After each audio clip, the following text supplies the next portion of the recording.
Olá, boa noite a todo mundo que está nos assistindo.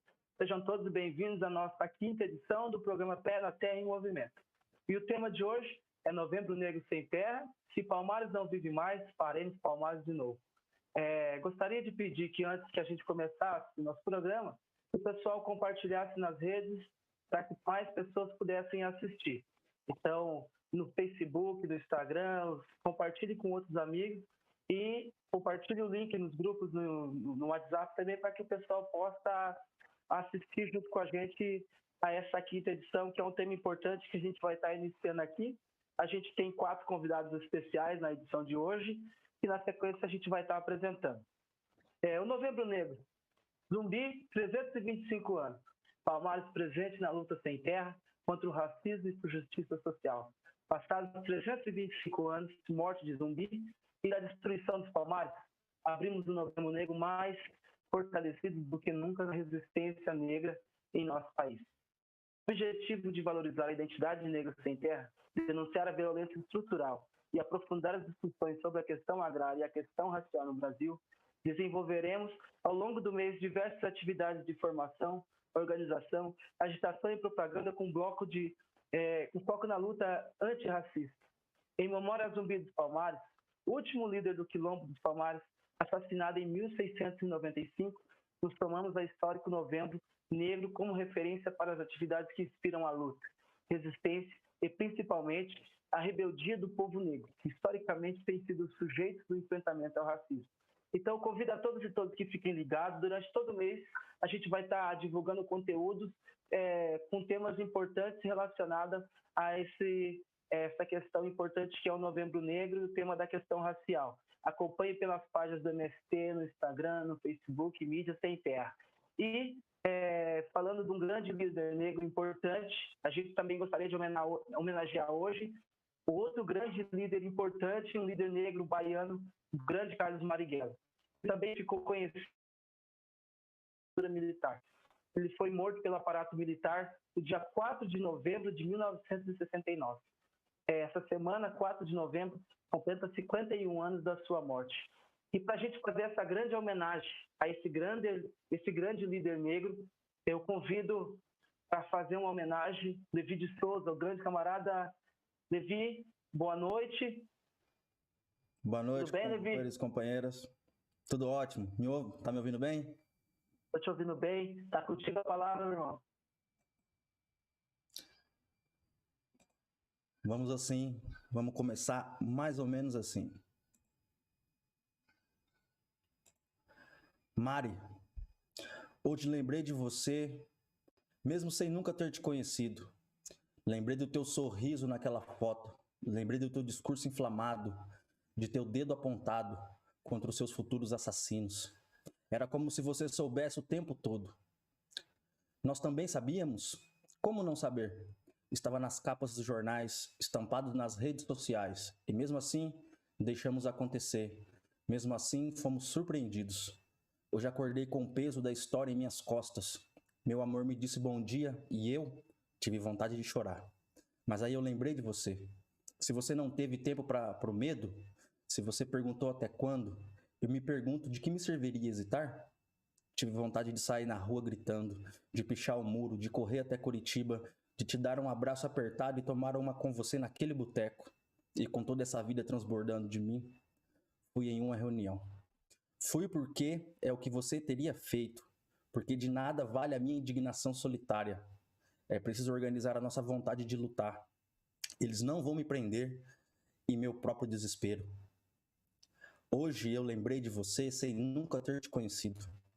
Vi o brilho dos teus olhos através da memória de nossos camaradas. Lembrei da tua morte, da foto do seu corpo metralhado e tive a certeza de que, se precisar, eu rego a tua semente com o meu sangue. Mas antes eu vou dar muito trabalho, porque eu sei que é dos meus sonhos que eles têm ódio. São meus amigos que eles querem de volta no armário. É minha família que eles querem desempregada. São meus companheiros que eles querem suicidas. Farei do meu coração a faca. Dos votos farei anéis de compromisso, e de nossas vidas faremos marchas. Do povo, a nossa Serra Maestra, faremos fogueiras nas noites sem lua. Será de meu sorriso que eles vão ter medo toda manhã, quando revoltados descobrirem que o sol nasceu de novo e fomos nós que o acendemos. Mari, hoje eu tive saudade de você, mesmo sem nunca ter te conhecido. Hoje eu lembrei de você, Marielle, e de você, Marighella.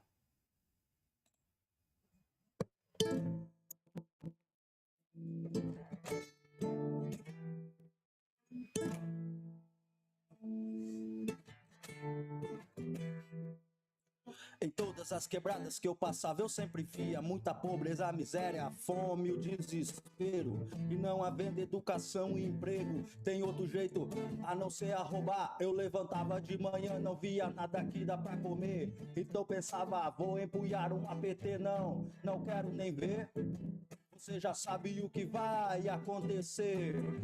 Vendo a mulher e seus filhos pedindo esmola em casa. Aí parceiro é foda. Aí parceiro é foda. É o sofrimento, a rejeição, sentida no osso do peito. Eu quero e posso ser o sujeito que constrói o seu próprio caminhar, sem desandar. No bate-papo, na quebrada eu ouvi, não tem emprego, emprego tem sim. Eles não querem dividir os seus bens só pra nos manter aqui, como suas marionetes ditando as regras, não ao nosso favor. Gozam da impunidade, entram em crise, mas quem paga a conta é o trabalhador. Última coisa que eu ouvi: a vida é difícil, mas temos que prosseguir. A vida é difícil, mas temos que prosseguir. 50 centavos no bolso era somente o que eu tinha, foi o bastante pra tomar um café no bar da esquina. E ao fundo eu ouvia um som que falava de justiça, de um tal de Marighella, lutador do povo. Tenho certeza, faria tudo de novo. Faria tudo de novo. Mas de estômago vazio tava difícil raciocinar, mas o rumo que tomaram os meus pés me fez parar pra pensar. Não sou o único sofredor navegando nesse mar de miséria. Não dá, não posso cair no desespero, pois nessas águas meus antepassados vieram em vários navios negreiros. E o inesperado aconteceu, percebo, Ogum, já não sou mais eu. E tudo agora faz sentido. O fato de sobreviver me fez perceber as mazelas em que vivo. Pessoas abandonadas, vivendo nas calçadas e um exército a esperar. A vaga na faxina, a panela com comida, já não posso aceitar. E seguindo meu caminho no rádio, vou ouvindo que eu me organizando posso desorganizar. Que eu desorganizando posso me organizar. Que eu me organizando posso desorganizar. A organização é o ponto de partida. Questione as estruturas, busque alternativas. Educação e uma casa pra morar, isso não é exagero. Prefiro morrer lutando do que viver de joelhos. Marighella, a organização é o ponto de partida. Questione as estruturas, busque alternativas. Sem tempo pra ter medo, educação e uma casa pra morar, isso não é exagero. Prefiro morrer lutando do que viver de joelhos.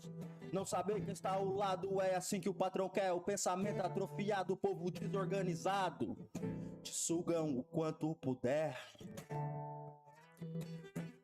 A organização é o ponto de partida, questionando as estruturas, buscando alternativas. Educação e uma casa pra morar, isso não é exagero. De microfone na mão, vendo sem terra da favela, o eco dessa voz, o clamor contra a injustiça que assola todos nós.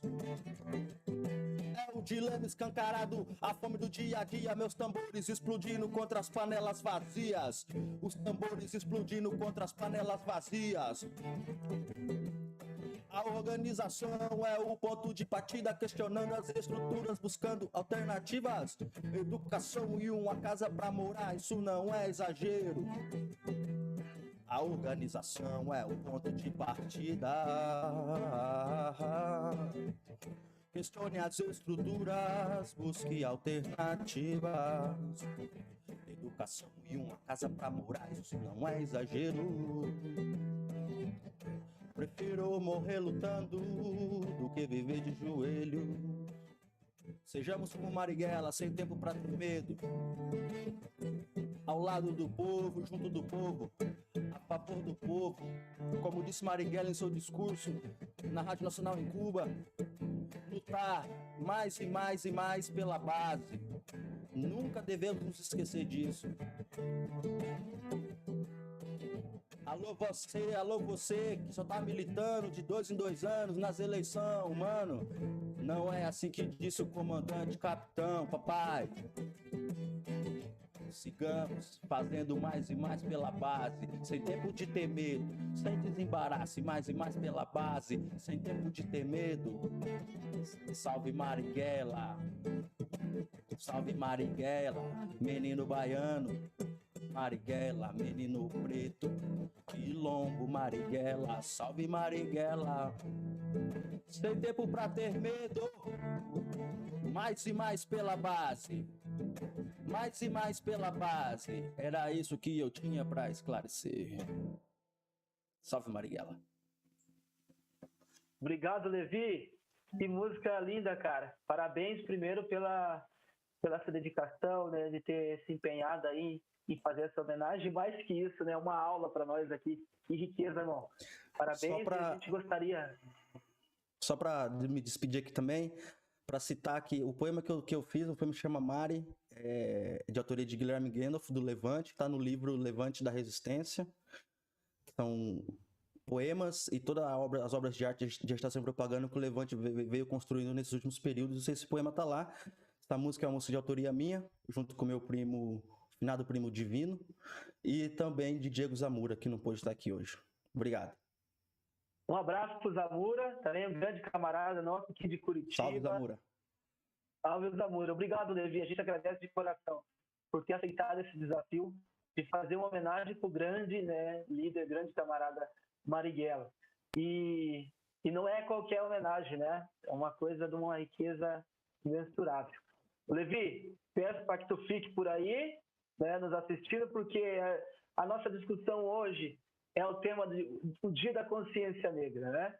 E para a gente discutir o Dia da Consciência Negra, o Novembro Negro, a gente traz a Simone Magalhães, que é do coletivo de Terra, Raça e Classe do MST, e o Thiago Santana, do coletivo de Digese, para a gente conversar sobre o que é esse Dia da Consciência Negra, ou melhor, um dia dedicado ao Dia da Consciência Negra, um novembro dedicado à luta pela consciência negra. Simone, Thiago, eu convido vocês para que abram suas câmeras para a gente iniciar a nossa conversa.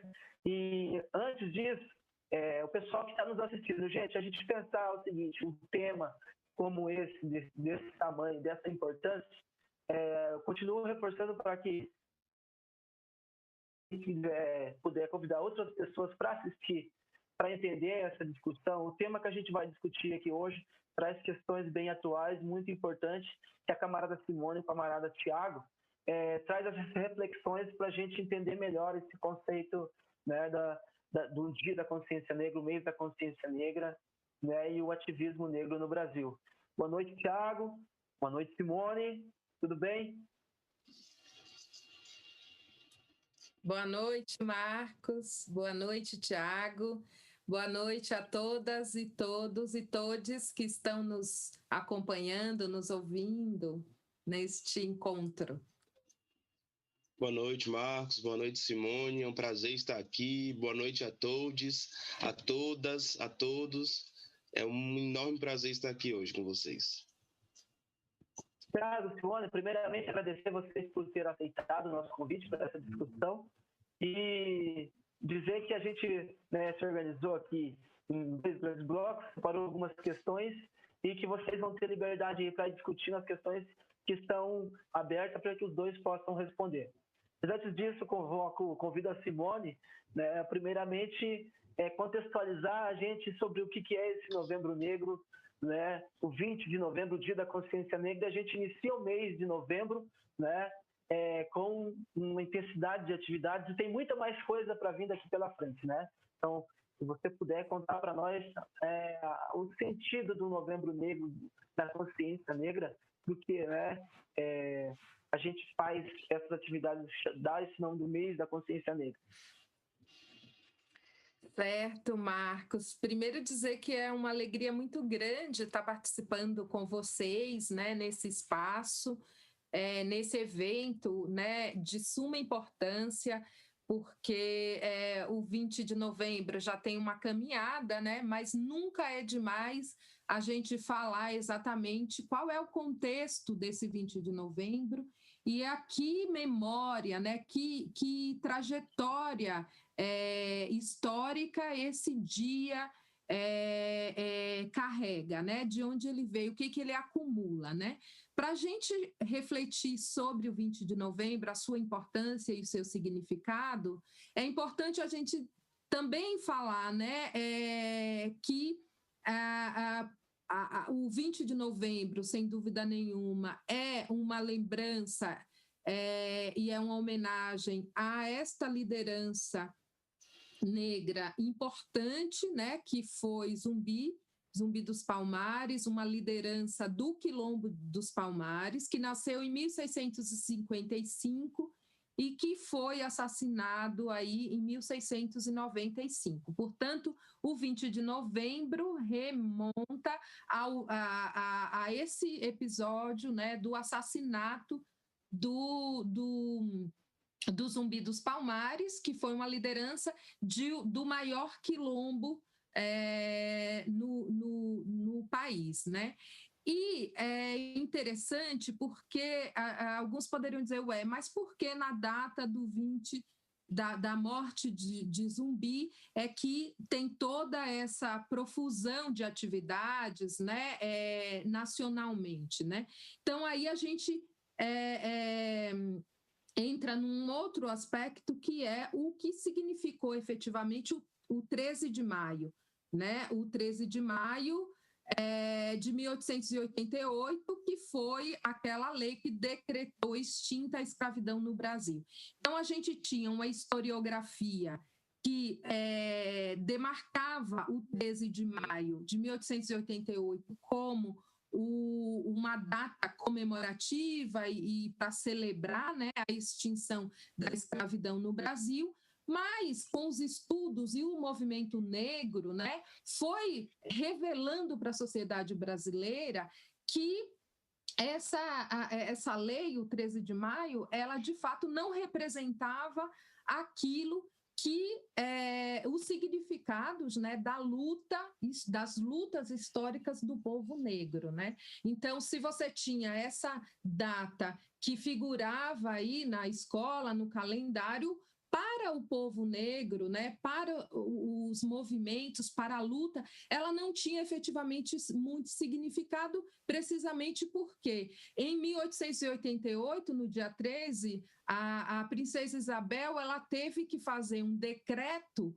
né, num momento em que havia apenas 5% da população escravizada aqui, ou seja, as pessoas africanas que foram sequestradas do continente e que estavam aqui sob o trabalho forçado, elas estavam fazendo o seu processo de libertação, né? Com suas lutas, com seus levantes e fugindo massivamente para os quilombos. Ou seja, o Estado brasileiro, o governo não tinha mais como segurar e, portanto, decretou fez uma lei que, aliás, curiosamente, tem apenas 2 artigos, né?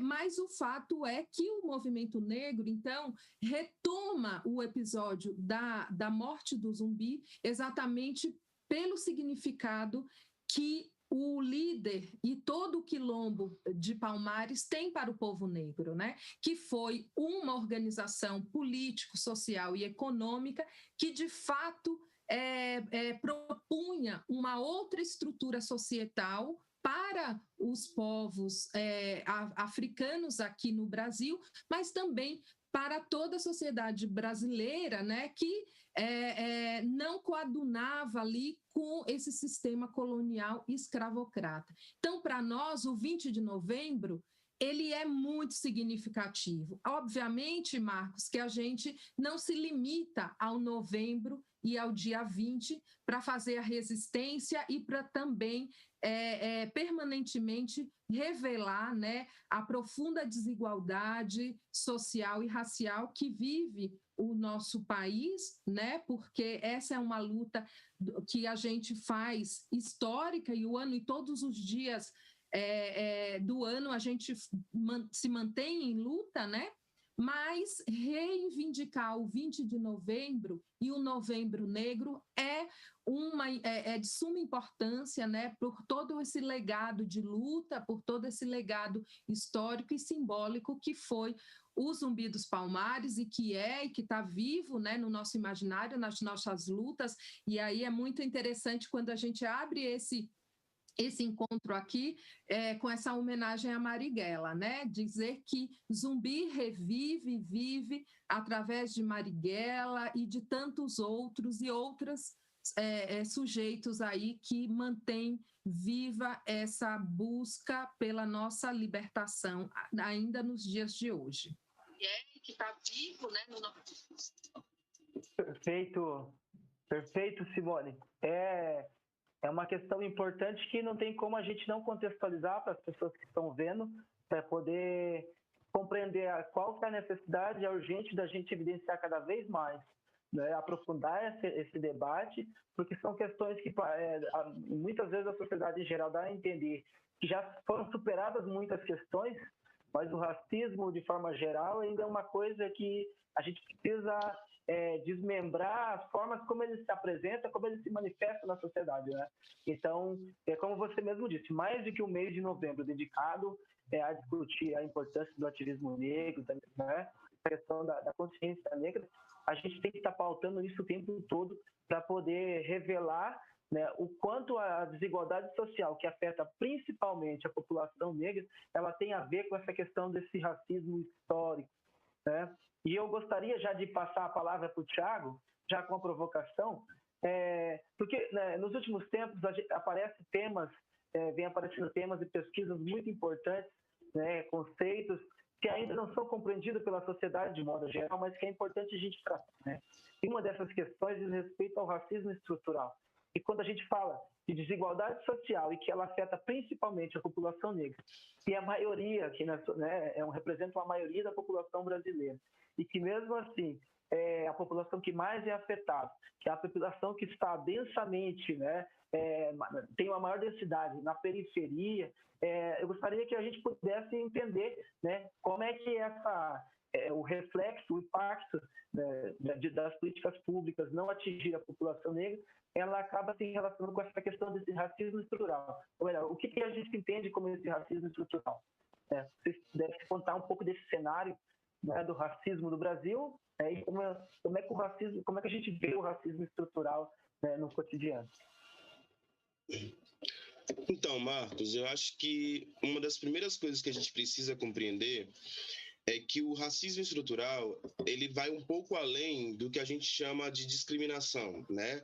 Ou do que a gente pensa, no primeiro momento que a gente pensa sobre racismo, né, a gente está sempre linkando a uma ideia de discriminação como um todo, né? A ideia de violência contra o outro, né? Ou seja, de você entrar numa loja e ser perseguido, você como sujeito negro, sujeita negra, né? Ou você receber menos, enfim, está linkando sempre a essa ideia. E o racismo estrutural, ele tem que ser compreendido como algo, e aí eu vou explicar melhor, mas algo normal dentro dessa estrutura dessa sociedade. O que eu quero dizer com esse normal? Eu estou falando no sentido de que ele contribui, inclusive, para padrões de normalidade dentro dessa sociedade. Esse é um ponto muito importante para a gente começar a compreender, porque faz parte exatamente desse lugar que a gente vai entender como estrutura e estruturante, né? Lugar de estrutura e estruturante.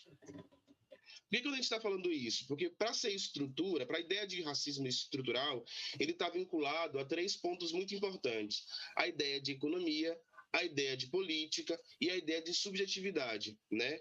Então, se a gente vai pegar a questão da economia, como é que a gente pode ver essa questão da economia?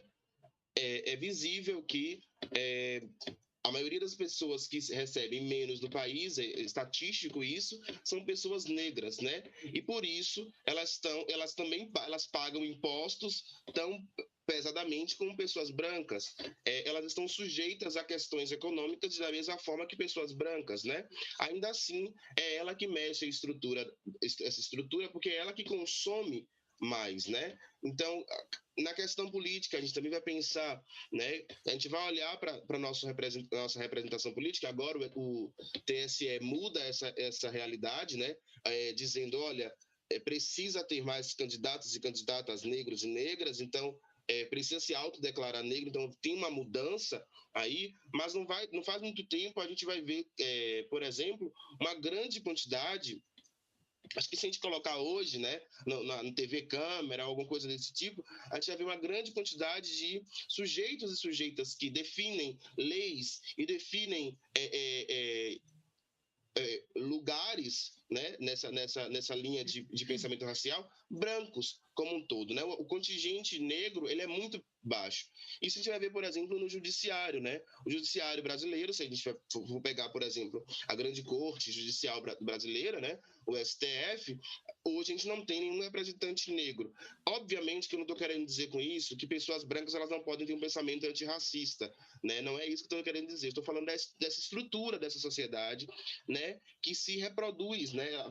Você acaba reproduzindo em certos ambientes certa estrutura social, que é colocar sempre esse sujeito negro como um sujeito que não participa daquele ambiente, né? A gente vai ver isso sendo reproduzido e refeito em coisas do nosso cotidiano, como a novela que a gente assiste, né? A música que a gente vai assistir, vai ouvir. Então é muito comum, por exemplo, a gente assistir uma novela onde os sujeitos negros que apareçam ali estejam sempre em supostos lugares de subalternidade, lugares que essa sociedade diz como subalterno, né? Então é muito comum que o sujeito não possa, por exemplo, o sujeito negro não possa ser representado como um sujeito empresário, né? Ou a sujeita negra não tenha a mesma função da sujeita branca dentro da novela. Então são estruturas que vão se seguindo e vão se criando, que vão trazendo essa realidade massificando essa realidade para esses sujeitos e essas sujeitas. Um ponto importante também, que eu acho que é interessante a gente pensar, é que o racismo estrutural em si, ele também é uma situação que também afeta a branquitude, né? Afeta a branquitude como um todo, porque a branquitude, né, nesse racismo estrutural, ele se coloca como um sujeito único, né? O branco, ele é o sujeito único, então, enquanto o negro, ele é plural, no sentido de ser branco condiciona esse sujeito a ter uma identidade, tá? Esse sujeito passa a ter uma identidade como sujeito. O sujeito negro, ele é plural. Então, um exemplo clássico disso que eu sempre dou é, por exemplo, quando as pessoas falam muito, mas eu estou andando numa rua e vem um sujeito negro na minha direção, estamos sozinhos e eu atravesso.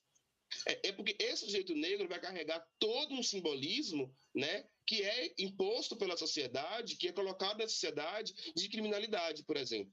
Então, você vai atravessar a rua não porque aquele sujeito realmente fez ou deixou de fazer alguma coisa, mas porque ali está o conjunto, ele carrega, todos os sujeitos negros carregam esse conjunto de situações que a sociedade nos obriga a acreditar, por exemplo, que aquele sujeito negro vai poder fazer alguma coisa.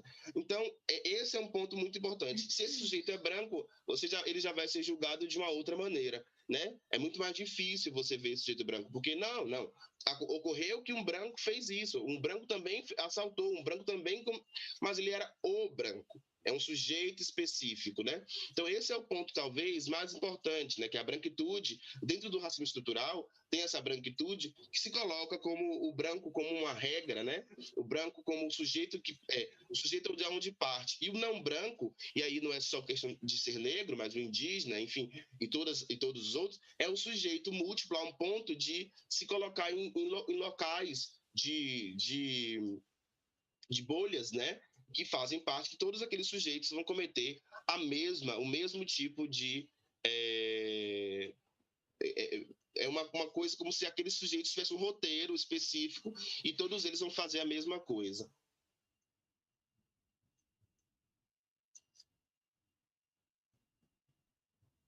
Certo. Obrigado, Thiago. Simone, passo para tu também, para que possa compartilhar as suas impressões sobre essa ideia de racismo estrutural a partir de uma visão do movimento. Está contigo a palavra. Muito em acordo aí com a fala do Thiago, né, que o racismo estrutural é um processo, né, que abarca aí, né, todo um conjunto de práticas institucionais, discriminatórias, históricas, né, e culturais também. Eu trago, Marcos, a gente no âmbito, né, dos nossos estudos aqui, vinculando a questão racial e a questão agrária, a gente tem um marco histórico, que eu chamo fundacional, que é, sem dúvida nenhuma, a Lei 601 de 1850, né, que é a Lei de Terras, né?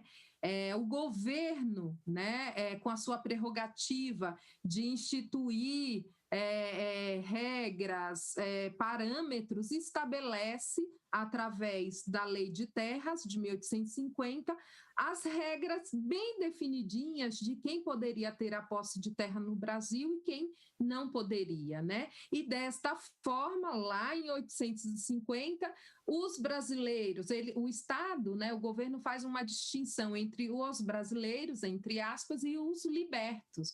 Obviamente que essa caracterização, essa distinção privilegiou, né, os primeiros para que pudessem ter acesso à terra e ter a terra em seu nome, e já os segundos tiveram aí, por uma série de exceções e obstáculos, na prática ficaram excluídos desse processo. Então eu diria que já nesse episódio aí de 1850 com a Lei de Terras, a gente vai vendo como que o Estado brasileiro, como que o governo vai também, através de suas instituições, né, estruturando o seu racismo na base, né, da nossa sociedade, né? E um outro episódio também, né, logo bem ali no pós-abolição, em 1889, né, já no início da República, se a gente observar qual foi o empenho do Estado e do governo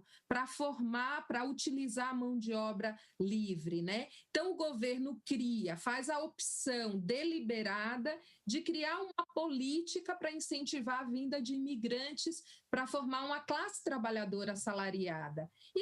E essa força de trabalho, e esses trabalhadores que estiveram aqui esse tempo inteiro construindo esse país,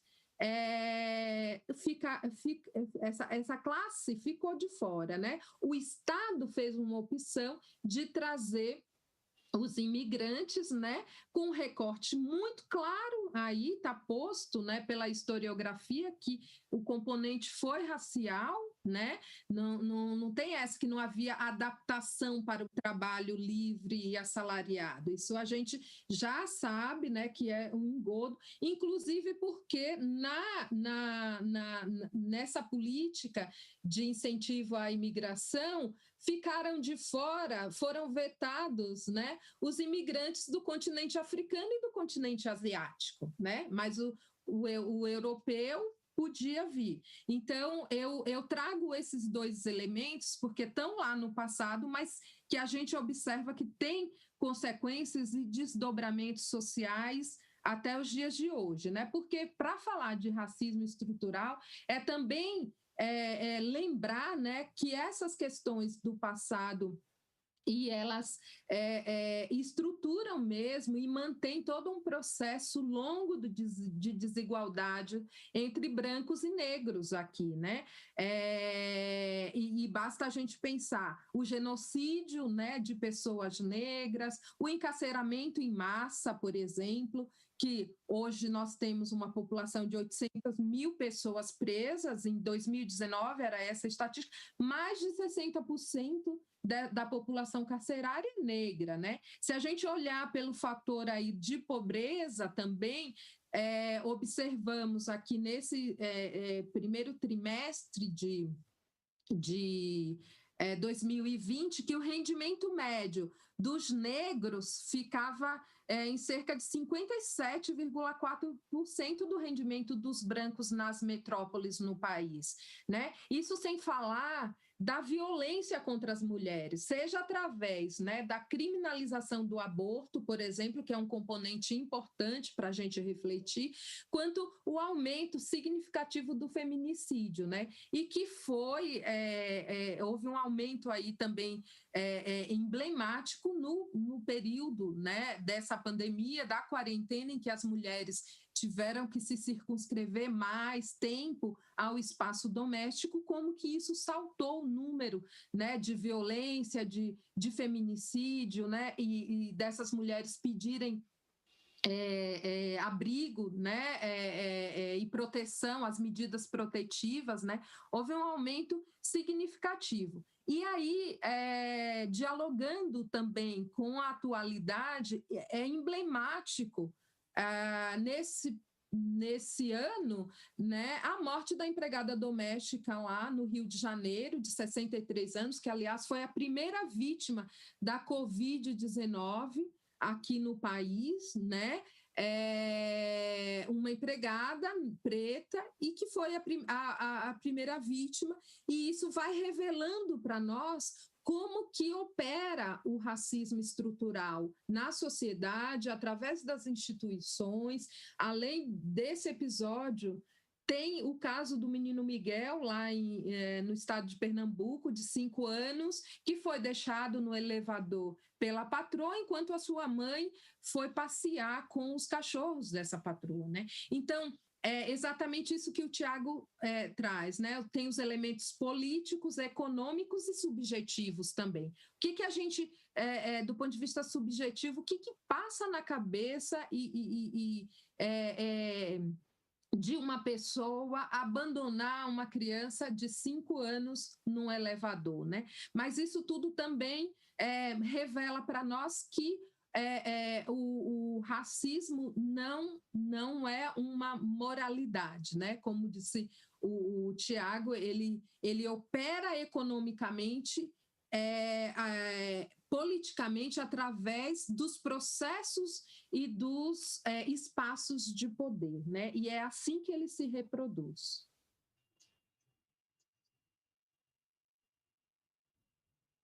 Muito obrigado, Simone. Eu acho que são reflexões muito importantes e pertinentes, e eu acho totalmente de acordo com as colocações. E o Thiago são 3 questões, como você fala, são 3 questões. Extremamente importante para a gente compreender de que forma a gente começa a entender, a perceber o aspecto da economia, né, quando a gente vê, porque é um dos reflexos que fica mais visível, né, digamos assim, à primeira vista. O político ainda a gente acaba não percebendo de que forma, né, como identificar, porque às vezes a gente não se dá conta dessa dimensão, né, da importância da representatividade negra, né, e essa questão da subjetividade ainda é uma questão mais delicada, mas que quem domina essa questão, precisa desconstruir essas ideias, né, como a gente estava conversando aí, Thiago, no início, né, como é que a gente traduz, né, conceitos, ideias que ainda não está visível para a população, para compreender melhor esses conceitos de uma forma mais didática, mais visível, para entender a importância da gente compreender essa discussão, por exemplo, né? E como a gente estava falando sobre o aspecto da subjetividade, não sei se o tema a gente vai dar conta nesse tempo do primeiro bloco, mas a terceira questão, a que a gente falava sobre a manifestação do racismo no cotidiano, né? E se vocês pudessem compartilhar um pouco aí sobre como é que a gente passa a identificar e perceber o racismo no cotidiano e para pessoas não negras, para as pessoas brancas, como elas podem contribuir, ajudar a desconstruir o racismo no dia a dia, né? Eu acho que brevemente, se vocês pudessem comentar sobre mais esse aspecto que muitas vezes as pessoas brancas acabam não se dando conta, né? Passa despercebido na sociedade. Quem fala primeiro, Thiago? Acho que a gente está se complementando bem, né, Simone? Então, eu vou falar um pouquinho, você engrena aí.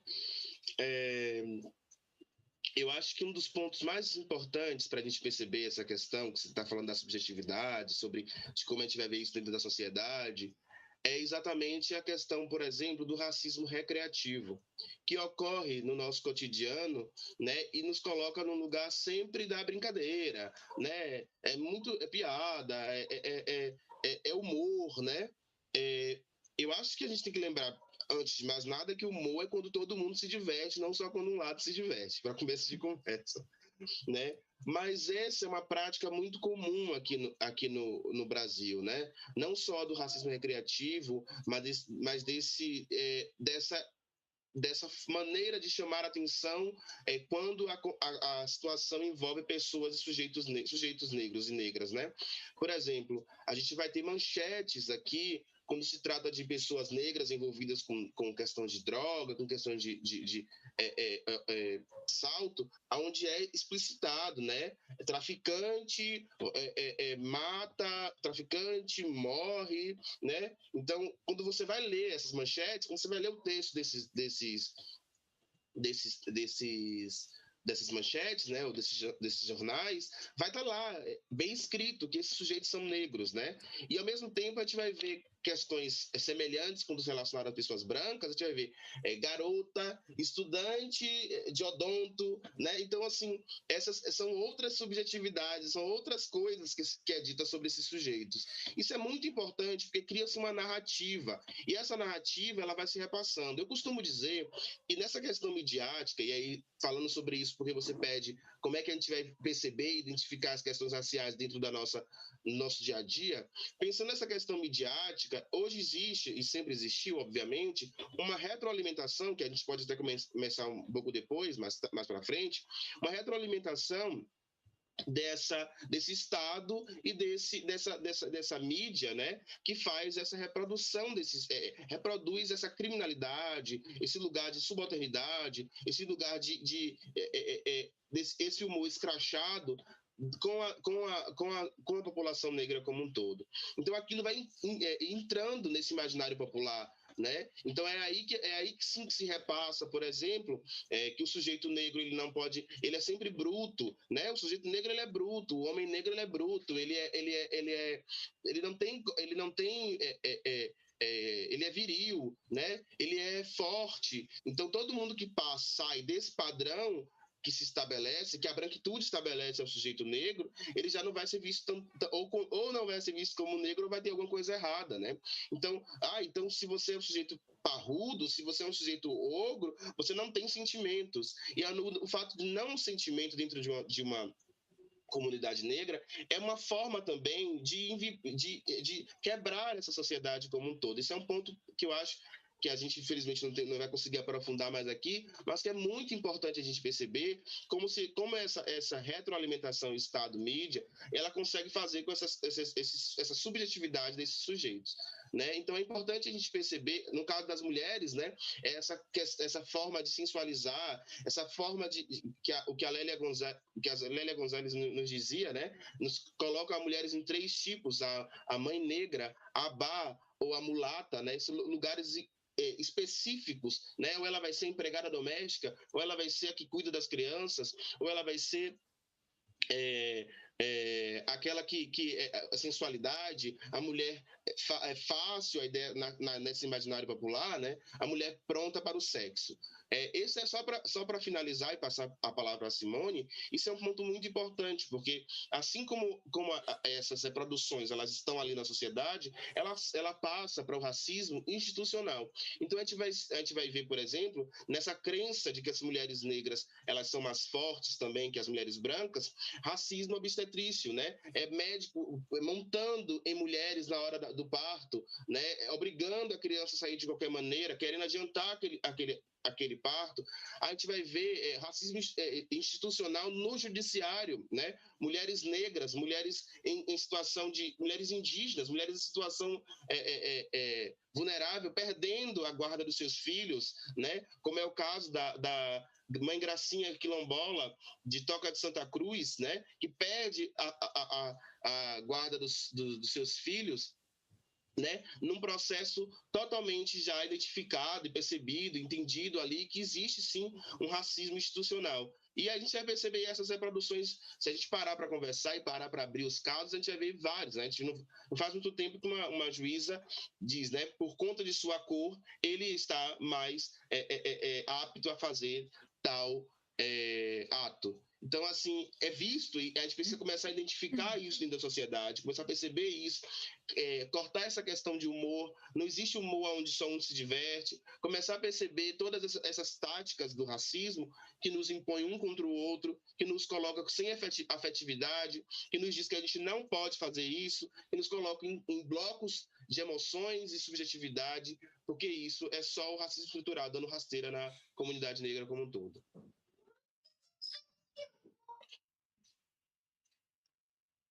Obrigado, Thiago. Simone, já passa a palavra para tu, para a gente aproveitar o tempo da melhor maneira.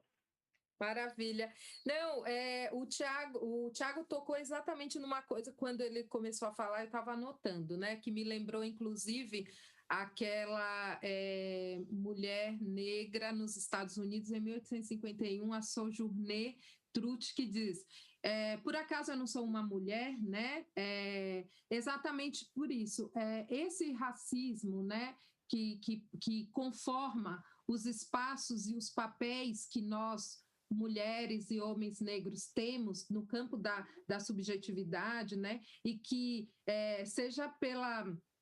Que nos coloca nesse lugar de subalternidade, né? E aí eu fico sempre pensando isso, esse papel da mulher guerreira, da mulher forte, da mulher que suporta tudo, que dá a volta por cima e se desafia aí a fazer...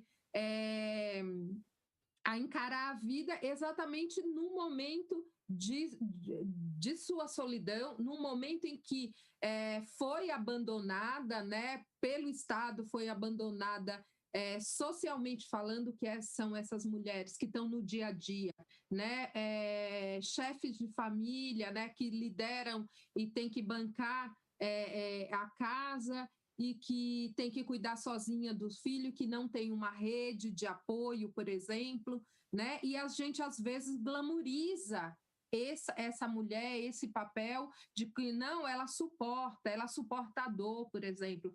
Disse muito bem o Thiago, né? O índice de violência obstétrica é muito forte, são mulheres que são privadas, né? As mulheres negras, de tomar uma anestesia, né? Que demora o remédio a chegar. Por quê? Porque elas suportam mais a dor do que as brancas. E isso não é pouca coisa, a gente observa isso no ônibus, né? Mulheres grávidas, negras, elas ficam em pé mais tempo, tem o assento lá preferencial, mas não é dado. Então, assim, são práticas que a gente pode muito bem observar, né, no nosso cotidiano, que vão, de forma sutil, às vezes, sendo o componente que opera esse racismo, né? Nesse período de pandemia, né, é muito interessante a gente observar como o coronavírus ele explicitou o racismo estrutural no Brasil de uma forma muito assim, muito evidente mesmo, né? Porque quem são as pessoas mais afetadas com essa crise sanitária, né? Aqui, situação de vulnerabilidade social, as pessoas negras, indígenas, LGBTs e o conjunto da classe trabalhadora foi lançada, né? Com desemprego, né, com o trabalho intermitente, com o assédio dos empresários, aí para que a economia ela voltasse a funcionar. E aí a gente vê através das imagens, das matérias, né, esses entregadores de aplicativos. Qual é a cor desses trabalhadores e dessas trabalhadoras, né? Tem uma foto muito interessante de um entregador na bicicleta e um homem branco fazendo seu Cooper lá, provavelmente em Ipanema, né? Então, assim, enquanto alguns puderam, né, dispor, e é claro, a gente precisa mesmo se cuidar e precisa fazer o isolamento social, né? Brancos e pretos, mas estamos discutindo aqui quem efetivamente teve condições de fazer o isolamento social, né? A classe trabalhadora periférica, né? Os e as batalhadoras não tiveram condições de permanecer todo o tempo necessário nos seus domicílios para cuidar da saúde. Ou se tiveram que ficar em casa, foi para cuidar de um parente, né? Foi para cuidar das crianças, né? E com isso perderam a sua fonte de renda, né? Nas periferias. E aí, Marcos, é importante trazer isso, porque a taxa de letalidade da doença aqui no país tem um alcance muito direto nas pessoas pretas e pardas, né? 55%. Enquanto que para as pessoas brancas essa taxa de natalidade é de 38%, por exemplo, né? E por que a gente, ao observar esses dados, por outro lado, a gente também tem que destacar, né, as ações, né, que os movimentos populares, sejam movimentos periféricos, aí, grupos culturais, grupos nas periferias das grandes cidades, mas mesmo o MST, né, como que a gente, todo esse esforço que foi feito para atender, para responder a essa necessidade de empobrecimento da classe trabalhadora, né? Em todo o Brasil, o MST se lançou em campanhas, em ações de solidariedade, exatamente para ajudar a classe a atravessar esse momento de pandemia, seja com a doação de alimentos, né? E aí é interessante que a gente tem sempre que falar isso, que a nossa solidariedade não é uma solidariedade SA e não é uma solidariedade de caridade, né? A gente não divide o que nos sobra, a gente divide o que a gente planta, o que a gente tem, né? Não é a sobra, né? E por que é importante a gente falar disso? Porque o MST, as famílias de agricultoras e agricultores se desafiaram a enfrentar junto com a classe trabalhadora, né, essas consequências muito graves da pandemia, né, e, ao mesmo tempo, desafiar a ausência de políticas públicas que esse governo tem feito, né? Desassistir a classe trabalhadora num momento tão difícil de uma crise assim histórica como essa, e a gente observa que o governo, tanto a nível nacional como os governos estaduais, né, estão preocupados em operar, né, a sua agenda ultraliberal, ultraneoliberal, né, e uma agenda conservadora, retrógrada, né, que quer circunscrever esses corpos, os corpos das mulheres, dos indígenas, dos LGBTs, dentro do armário, como foi dito aqui na poesia do nosso companheiro Levi, né? E aí é importante, ao mesmo tempo que a gente diagnostica todos esses problemas, né, todo esse conjunto de desigualdades, é importante a gente dizer que a resistência ela está ativa, né? Que o povo está cuidando do povo, né? Mas, ao mesmo tempo, a gente não abre mão de defender os nossos direitos, de reivindicar as políticas públicas, né? De reivindicar que se cumpra a Constituição brasileira e, portanto, inclusive aqui a gente, e nos espaços por onde a gente tem a oportunidade de fazer essa conversa ampla, de dizer que despejo, por exemplo, na pandemia é crime, que é isso que tem sido feito, né? Mesmo durante essa pandemia, o processo de criminalização dos movimentos sociais, né, está em curso. O Estado não parou de desapropriar, de desalojar e de despejar as famílias que lutam para que a Constituição brasileira seja cumprida, né? Que a função social da terra ela se efetive em nosso país. Então, e tudo isso está ligado com esse debate que a gente está fazendo, mais histórico, mas que é atual e se desenvolve, né, no nosso cotidiano de formas muito variadas.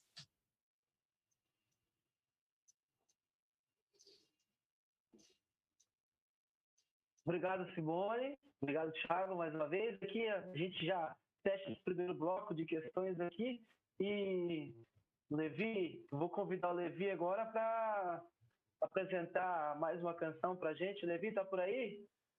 Enquanto a gente toma uma água aí, e depois a gente volta com as questões, né, que são uma aprofundada a mais nessa questão de temas mais atuais em relação, né, com o governo e temas da conjuntura política atual. Pode ser?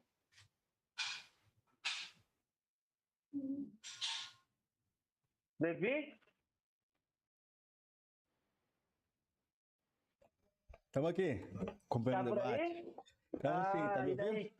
Estou te ouvindo, muito bem.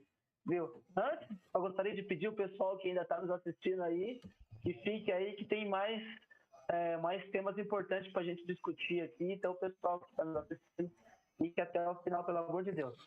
Levi, eu passo a palavra para tu e você vai cantar para nós aí. Talvez 2 músicas. 1 ou 2. Tá pensando aí. Tá bom. Tá contigo, irmão. Massa. Mais uma vez dizer da felicidade que eu tô aqui de ter sido convidado pelo estado do Paraná, que é meu estado de origem, da minha militância. Ali foi nesse estado que eu aprendi a me reconhecer enquanto politicamente, enquanto de esquerda, enquanto sujeito negro.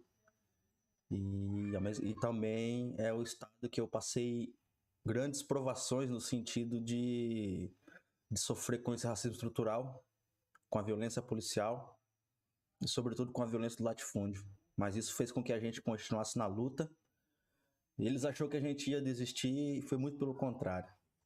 Esse grande movimento chamado MST nos deu perspectiva para continuar vivo, para continuar seguindo e ajudando na libertação dos nossos, seguindo o legado do Marighella.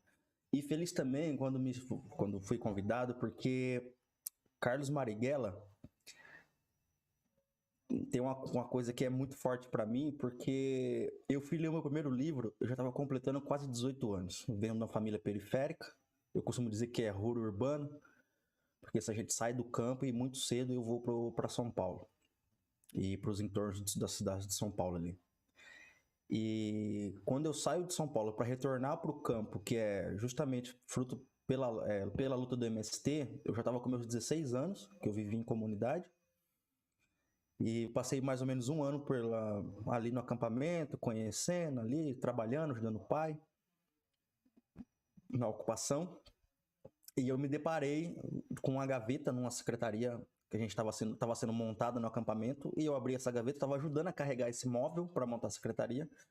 Um acampamento que por incrível que pareça, não por incrível que pareça, porque isso é muito comum no nosso meio, mas porque faz sentido. O nome do acampamento era Quilombo dos Palmares, na Brigada Iraci Salete Strozak, na região noroeste do Paraná. E nem quando eu abro essa gaveta, tinha um livro, um pequeno livro, parecia uma revista, se chamava Foto e Biografia de Carlos Marighella. E eu não tinha ideia do quem era Carlos Marighella, eu nunca tinha lido um livro na minha vida. E aquilo, eu ajudei a montar, a estruturar essa secretaria e acabaram me convidando para trabalhar na secretaria do acampamento para ajudar a cadastrar as famílias que vinham das comunidades, sobretudo de Curitiba, para poder se acampar, para lutar, para entrar na MST e lutar por um pedaço de terra. E quando eu não tinha o pessoal para atender, eu ficava folheando esse livro e eu gostei porque ele tinha muitas fotos. E para cada foto ele ia contando e mostrando a foto dos acontecidos. E ali eu me apaixonei num sentido de conhecer, de despertar essa curiosidade por Carlos Marighella. E ali eu me vi, porque Marighella, ele tinha os sonhos que eu tenho hoje, que eu tinha, esse anseio, a parte da juventude dele, toda a inquietude, toda a rebeldia. E a partir dali, para mim, foi o estupim. Depois as coisas foram se acontecendo, e hoje estamos aí. Infelizmente, eu ainda sou o primeiro a acessar na minha família o ensino superior, mas estamos lutando para que essa realidade muda. Enfim, já falamos pra caramba, eu vou agora cantar uma música. Essa aqui também eu quero homenagear e mandar para Diego Zamura, que não pôde estar aqui, não pode estar assistindo, porque é mais um dos trabalhadores, mais um dos pretos e pretas que não puderam parar nessa pandemia. Diego Zamura, que é de Curitiba. A gente fez essa música entre 2011 e 2012, no período que eu morava em Curitiba. E, enfim, ela se chama É Por Amor. E essa aqui eu dedico também para lembrar o nosso Carlos Marighella.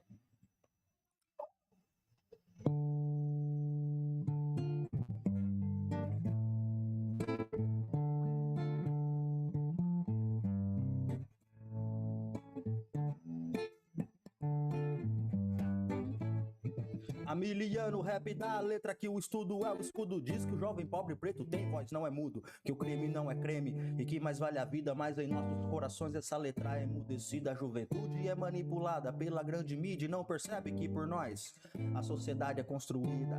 Então chega de violência entre iguais, mas abre os olhos pra ver que sem justiça não há paz. Jogue as pedras na tela, bote a cara na janela, cultive e reconheça suas raízes, que o jovem pobre preto se organize pra agora combater a injustiça e o abuso de poder. Cansei de ver meu pai sofrer sem saber o que fazer. A gente não nasceu pra ser explorado, ter o acesso negado, ser preso e assassinado. Nascemos pra brilhar e multiplicar a força que está em nós, e é o que vai nos salvar. E essa força tá no coletivo que se une, se educa no comum objetivo, pois não se vence só. Então acorde maior, seja um mundo melhor.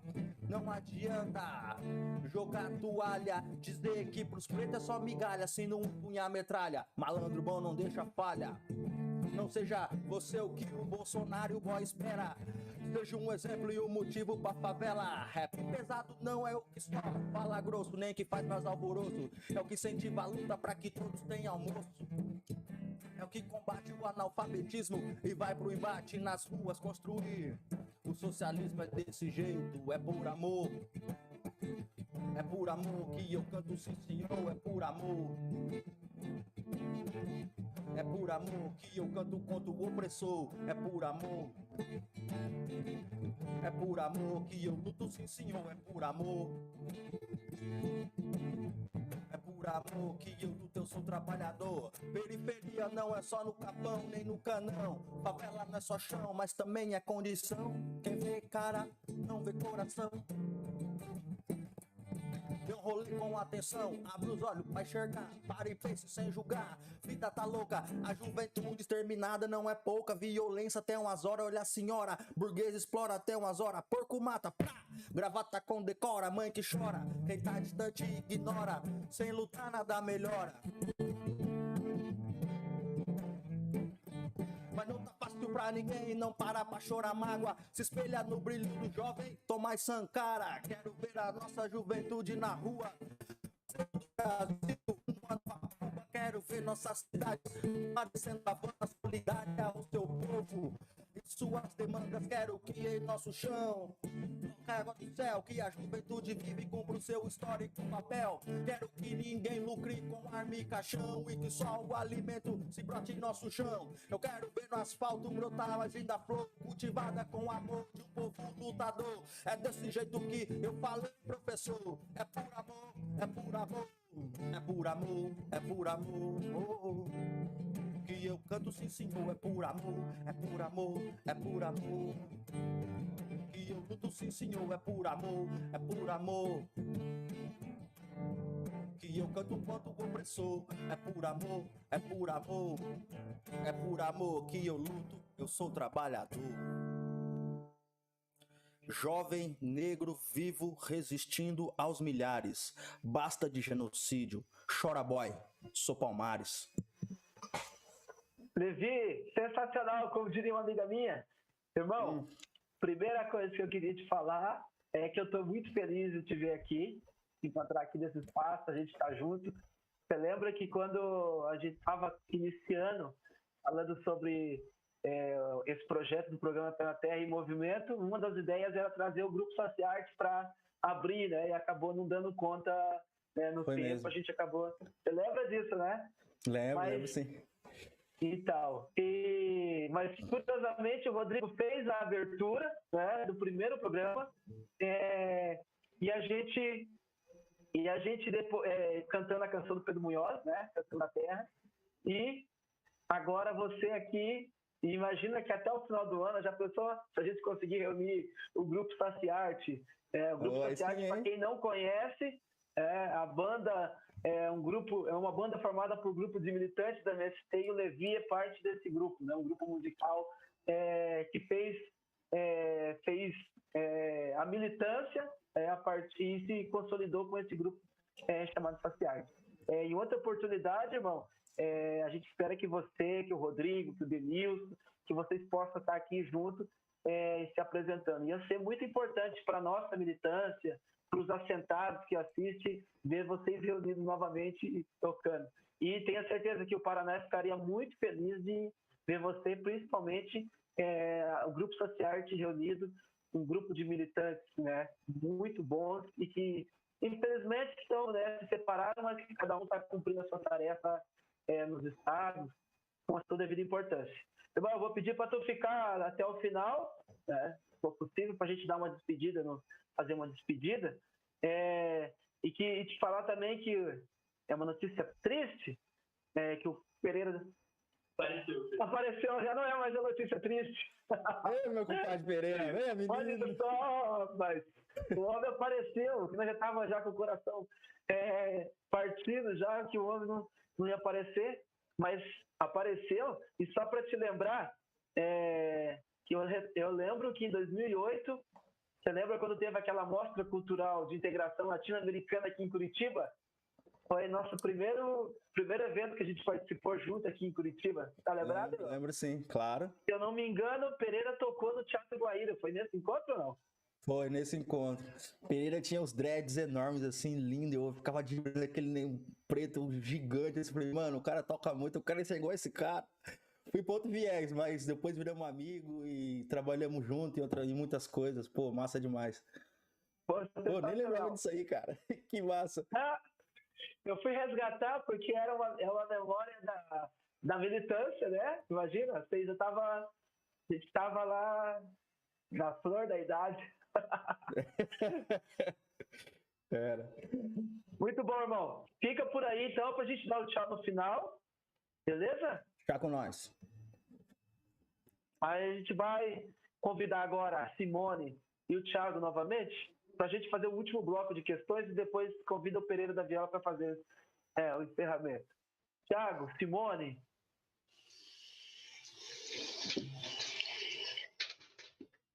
Aguardando a Simone.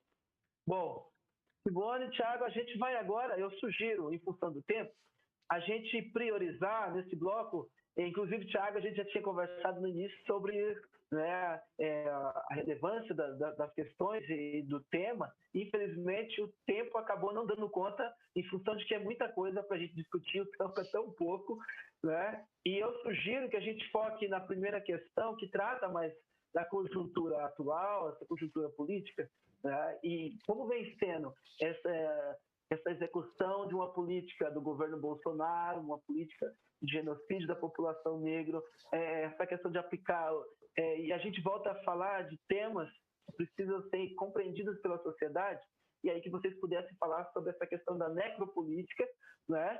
E como é que vocês avaliam essa gestão do governo Bolsonaro nesses 2 anos, e como é que a gente entende a necropolítica, principalmente a partir da execução desse governo Bolsonaro.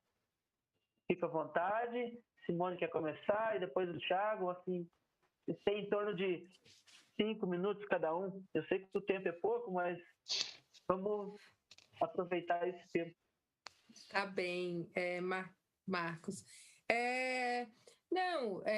Eu acho que a gente sabe, né, desde que esse governo, desde 2018, na verdade, desde 2016, né, a gente, com o golpe contra a presidente Dilma, a gente vem observando, né, que tinha sido retomada uma política econômica aí, de austeridade, né,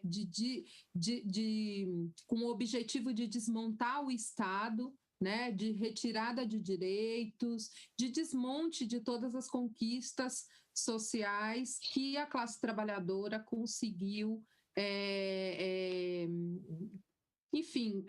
conquistar, né, todos os direitos que a classe trabalhadora conseguiu. Então, a gente tem desde a reforma trabalhista, a gente viu aí a reforma da Previdência, e com o governo Bolsonaro houve a intensificação do desmonte, né, do Estado brasileiro, né? Agora a gente está vendo aí a proposta de reforma administrativa, ele destruindo todos aqueles órgãos, né, que operam as políticas públicas, né? Vamos falar, por exemplo, do INCRA, né, do Instituto de Colonização e Reforma Agrária, que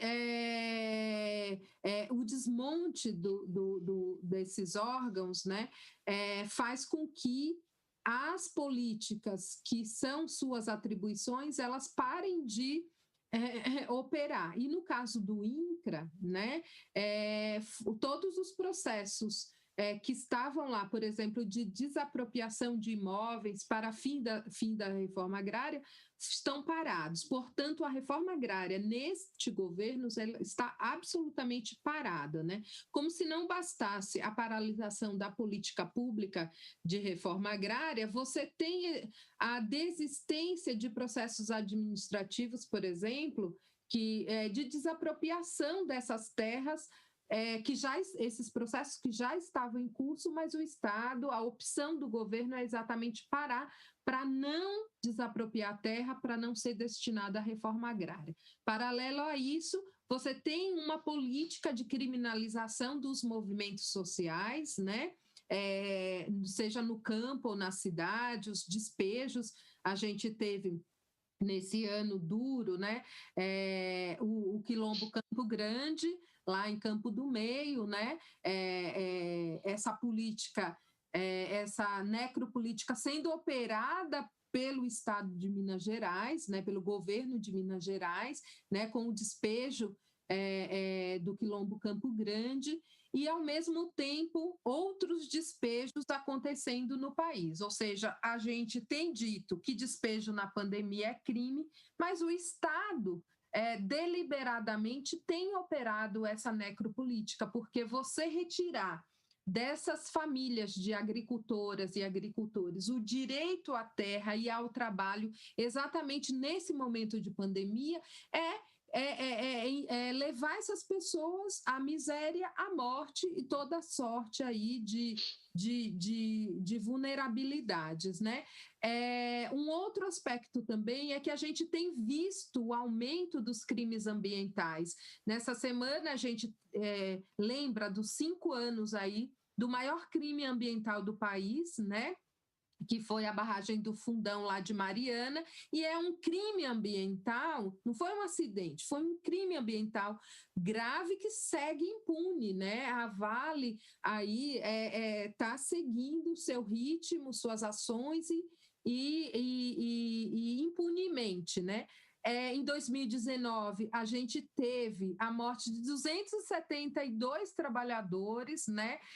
Também com a barragem lá, o rompimento da barragem em Brumadinho, e a gente observa que quem está operando a política para fiscalizar, né, a ação dessas empresas é exatamente uma pessoa que fala claramente e que é contra, né, as medidas de controle e para impedir esses crimes ambientais, né? Estou falando do ministro Salles, né, que acha que não existe queimada, assim como o presidente, que quem faz queimada são as ONGs e os indígenas, né? Olha o absurdo em que a gente está vivendo. Então, é nesse sentido que a gente tem acompanhado esses 2 anos de governo e é um cenário muito perverso para a classe trabalhadora, que está perdendo, que está empobrecida, que está perdendo seus postos de trabalho, perverso porque a crise sanitária ela tem se estendido pela incapacidade e pela ausência mesmo de medidas para sanar essa crise, né? Ele continua achando que é uma gripezinha, né? Não importa, mais de 60 mil mortes, não importa, né? Quanto tempo ficamos sem um ministro da Saúde, né? Mas não apenas aquela medida, por exemplo, o auxílio emergencial, né?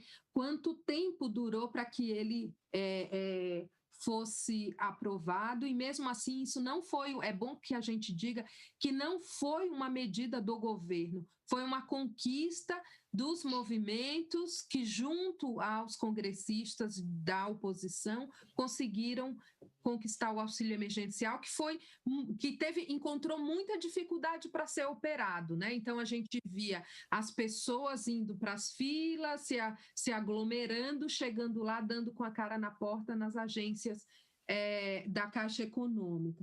Mas, por outro lado, nós estamos aqui posicionados, né, continuando com a luta pela terra, né, dizendo que despejo na pandemia é crime. A gente está muito atentos, né, com esse assédio dos governos estaduais para o retorno às aulas, né, que é uma outra dimensão que a gente precisa cuidar, né? As famílias, os educadores e as educadoras estão sofrendo com essa intenção e esse retorno às aulas, porque a gente sabe que isso tem uma potencialidade, nós não temos condições ainda sanitárias para garantir o retorno seguro dessas crianças e das trabalhadoras e dos trabalhadores no ambiente escolar.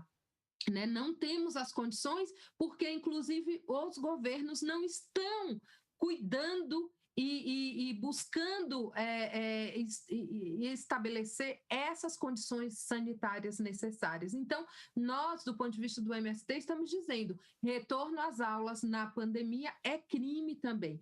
Uma outra questão que se relaciona com esse descaso e essa necropolítica é, sem dúvida nenhuma, né, o direito à alimentação dessas crianças, desses jovens matriculados. A gente tem acompanhado uma situação, nesse contexto de aumento da pobreza, né, a dificuldade que as famílias estão tendo de acessar o direito à alimentação. E eu estou falando da execução do Programa Nacional de Alimentação Escolar, que algumas prefeituras, que alguns estados não estão executando na sua integralidade. Né? E aí, quando a gente pensa, como que a gente pode enfrentar o racismo e a necropolítica, é observar como que essas políticas públicas elas estão sendo operadas ou se não estão sendo operadas. E por que eu estou dizendo isso? Porque quem é a população que está matriculada na escola pública no país? É a população pobre e preta, né? E é essa população que precisa que sim tenha recurso para a educação, que tenha regulamentação do Fundeb, de um Fundeb que possa garantir de fato recursos para a educação, que possa executar amplamente os recursos da alimentação escolar, porque a gente sabe a dificuldade que as famílias estão tendo para alimentar as bocas em casa com a perda de renda, né? Então, observar isso através dos conselhos, os conselhos municipais, os conselhos temáticos, são espaços que a gente pode também, desde a partir dos movimentos organizados, o Levi, na sua rima, traz a importância da organização, mas também da participação nesses órgãos de controle, né, da sociedade, para que essas políticas elas possam ser executadas, né, e que a gente possa exigir os nossos direitos e o cumprimento da Constituição Federal. Obrigado, Simone. Tiago, em função do tempo, 5 minutos para a gente fechar aqui. Não, beleza? Vou tentar aqui ser resumido. Até porque eu acho que a Simone... Não, até porque eu acho que a Simone ela foi muito feliz na fala dela, ela trouxe diversos exemplos muito importantes. Eu só vou trazer um panorama do que é essa necropolítica, porque é uma palavra muito difícil, né? Uma palavra muito feia, inclusive, e que as pessoas não estão acostumadas, até porque é um termo do Attila Mbembe, né? É um filósofo camaronês, né? Então, franco-camaronês, né? Então, assim, é importante saber que a necropolítica como um todo são práticas do poder social e político para matar. Só que, novamente, quando a gente pensa essas práticas de poder social e político para matar, né, essa ideia de matar, a gente está ligado, obviamente, àquelas falas, por exemplo, do Witzel, ex-governador do Rio de Janeiro, né, governador em exercício é outro agora, de, eu vou atirar na cabecinha, né? Vai matar sim, vai atirar na cabecinha, ou até do governador João Dória, que fala também a mesma coisa, né? Se não tiver com a Bíblia na mão, algo assim, né? Vai matar, enfim, não me lembro exatamente o que ele falou, mas também fala algo nesse sentido de matar as pessoas, né?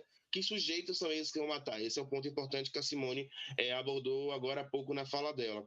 Mas o que eu quero lembrar é que esse poder, né? Esse poder, antes de falar sobre as práticas, esse poder normalmente é um poder branco, um poder macho, né? Um poder heterossexual, um poder de rico, em sua maioria heterossexual, e um poder rico. Esse é o sujeito que pratica essas violências aos outros corpos, né? Em sua maioria, principalmente aqui dentro do Brasil. Então, um ponto importante para a gente perceber, um ponto importante para a gente lembrar, aonde vai ocorrer, a partir das práticas desse sujeito, uma naturalização à antinegritude, ou seja, citando Vargas, inclusive, né? Uma situação onde esse sujeito ele vai existir uma rejeição a tudo que é voltado ao sujeito negro, né? Como dizia o próprio Fanon. Então é bom a gente perceber que é isso em sua prática, a necropolítica é isso. Mas o que são essas necropolíticas, né? No que elas consistem? Eu costumo pensar, inclusive porque até para colaborar com a fala da Simone, que já trouxe esses pontos, que a gente vai perceber que a necropolítica ela vai um pouco além do fato do matar, dito, né? Da arma com a mão. É necropolítica quando um governo não investe em saúde. Tá? É necropolítica quando um governo não investe em educação. É necropolítica quando o governo não investe em saneamento básico. Tá? É sim necropolítica quando o governo não consegue fazer uma reforma agrária. É necropolítica. Né?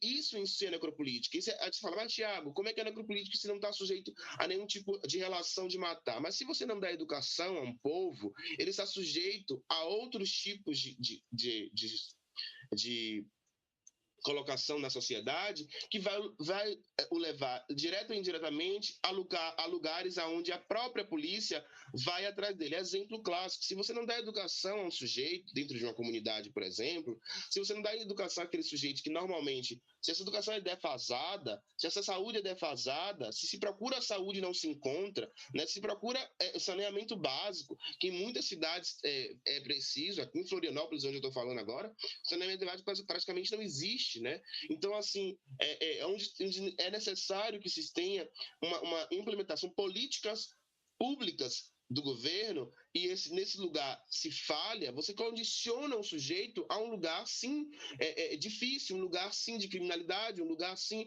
que vai ser, inclusive, depois combatido pelo próprio Estado. É nesse sentido que a necropolítica ela age dentro da saúde, então, da saúde e educação.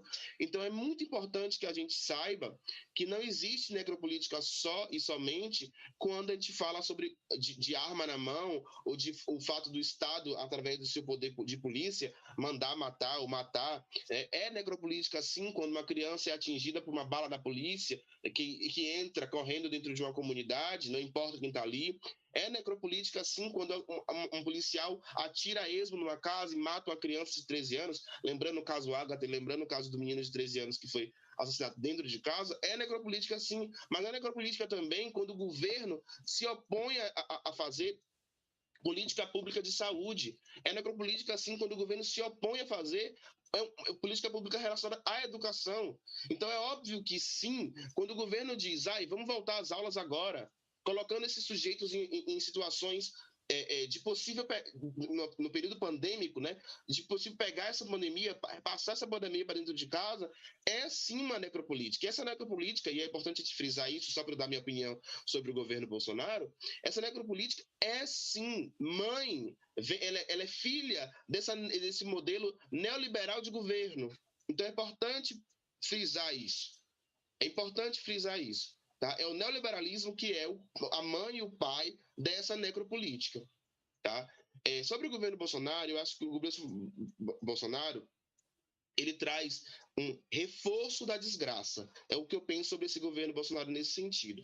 Porque, assim, além dele atualizar essa questão das necropolíticas, né? Além dele, ele consegue consumir, ele consegue trazer para a sociedade que o ouve, né? Momentos e situações que reforçam, né? Todos esses pontos. Então, ele consegue, através da opinião dele, dizer sim, não podemos parar a economia, tá? E quando ele diz não podemos parar a economia, ele diz sim, você pode morrer para salvar o país. Você quem? Você, esse sujeito pobre, esse sujeito preto, tá? Porque se você for dizer que o dono de uma loja no shopping vai sair de sua casa para ir até a loja no período pandêmico, é mentira. É uma mentira. Se você vai dizer que o dono do shopping vai lá trabalhar, é mentira. Então, quem são esses trabalhadores? São trabalhadores pobres, em grande maioria, e trabalhadores negros, em sua maioria. Então, esse é um ponto que eu acho que é importante a gente pensar. E um ponto que eu vou frisar, a Simone já falou, mas eu vou voltar a frisar, a gente tem que lembrar que se fosse depender de políticas desse governo, da política Bolsonaro, da política de Paulo Guedes, ministro da Economia, o brasileiro que precisa teria R$200 ou menos. R$200 para se livrar, para se manter, nessa pandemia. Tá? É através do esforço, sim, de grandes movimentos que empurram, né, que afrouxam lá no Congresso, que batem no Congresso para que eles conseguissem aprovar R$600. A gente tem a sorte de ainda ter alguma oposição ativa dentro do nosso Congresso. Então, assim, só para a gente entender o que é necropolítica, só para a gente entender que são pontos importantes, só mais 2 pontinhos, só para terminar. São pontos importantes que a gente entenda que essas necropolíticas, elas estão aqui, sim, para botar em prática o plano do genocídio do povo preto. Esse é um ponto importante para se pensar, através, obviamente, desse epistemicídio, como disse o Eli Carneiro, citando Boaventura de Souza Santos, né? Desse epistemicídio, que é esse apagamento dessas histórias. Eles querem recontar nossas histórias a partir do ponto de vista deles. Eles fazem isso há milênios, e fazem há séculos desse país, há anos, há décadas, eles querem continuar fazendo isso. Então, esse é um ponto que a gente tem que barrar, a gente tem que lutar e resistir, sim. Tentei não passar muito do meu tempo. Obrigado, Thiago. Obrigado mais uma vez, Simone. Em função do tempo, a gente não vai conseguir, né, aprofundar mais esse tema, mas a gente sabe quão denso é e o quanto é importante essa discussão. Mas, a princípio, a gente vai estar aberto para outros momentos, e eu vou pedir que vocês, nos comentários depois, pudessem colocar indicações. Né? Com a Simone eu já consegui falar um pouquinho antes, indicações de livros e filmes que ajudem né, a gente a compreender, a gente aprofundar essa discussão, para que depois a gente possa compartilhar com as pessoas que estão assistindo, ou outras pessoas que assistirem e virem depois, possa, né, a partir desses materiais, poder aprofundar essas questões que vocês estão discutindo aqui com mais, né, com mais tempo e aproveitar mais essas leituras, né, esses conhecimentos. E, para a gente seguir, eu gostaria de dar boa noite ao Pereira da Viola, que está chegando, para se apresentar para a gente. Vem lá de Minas. Pereira, está por aí? Estou aqui sim, feliz da vida de ter conseguido chegar a tempo de participar desse momento especial, ouvindo coisas tão importantes, né? Elementos tão importantes para a nossa existência e resistência. Maravilha! Muito bom ter você aqui com a gente, é muito importante. Né? A gente já estava nessa expectativa desde a divulgação, né? E muita gente que nos assiste aqui é militante do movimento, então já conhece, né, a sua carreira, a sua história, as suas passagens aqui pelo Paraná, né? Desde 2008, né, no Teatro Guaíra, em outros eventos como a Jornada. E, bom, sem mais delongas, eu passo a palavra para tu, aí você conta pra gente o que tu vai cantar.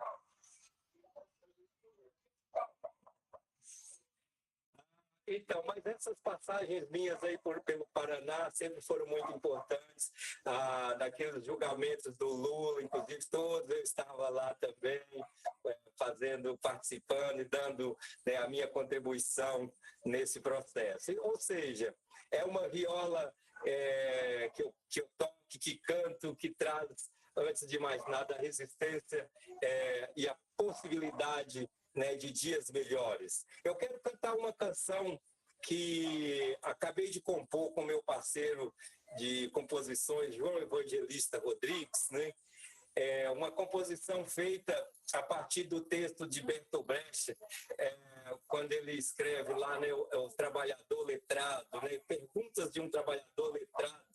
Então, a partir desse poema do Bertolt Brecht, nós então construímos essa canção chamada Perguntas. Ainda está no forno ainda. Se tiver algum errozinho aí, vocês vão perdoando, mas eu achei por bem trazê-la aqui hoje, né?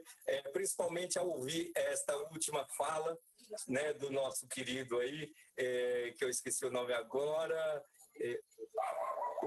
Tiago.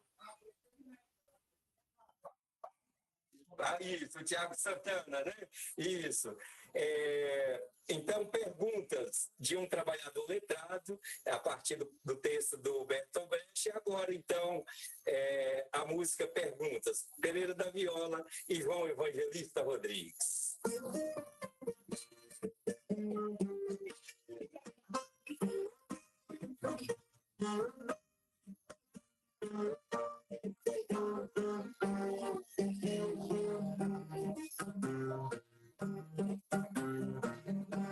Quem construiu a mente que liga nossos sonhos, por onde todos juntos passamos todo dia. De onde vem a voz, o canto que eu canto, o rio, a sua voz, a estrada que me guia.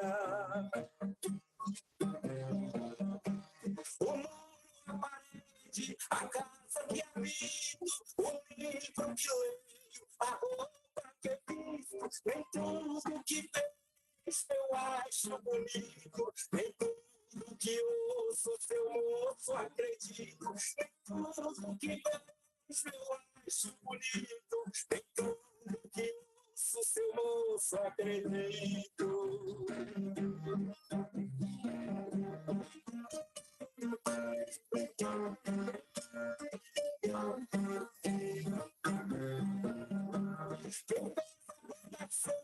Do milho e do algodão, quem fiou este fio, quem construiu a rede, quem fabricou o pão que mata minha fome, quem criou esta fonte que mata minha sede. Em essa viola de som infinito, no bojo de seu peito, só canto que sinto, nem tudo que vem eu acho bonito, nem tudo que ouço, seu moço, acredito, nem tudo que vejo eu acho bonito, nem tudo que ouço, seu moço, acredito.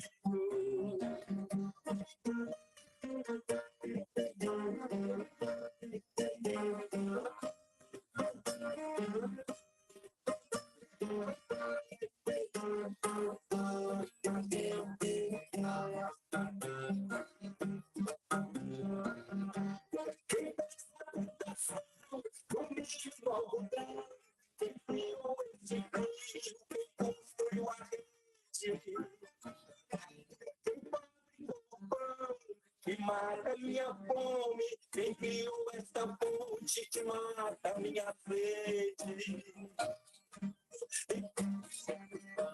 O muro, a parede, a casa que habito, o livro que leio, a roupa que visto, nem tudo que vejo eu acho bonito, nem tudo que ouço, seu moço, acredito, nem tudo que vejo eu acho bonito, nem tudo que ouço, seu moço, acredito, nem tudo que vejo eu acho bonito, nem tudo que ouço, seu moço, acredito, nem tudo que vejo eu acho bonito, nem tudo que ouço, seu moço, acredito.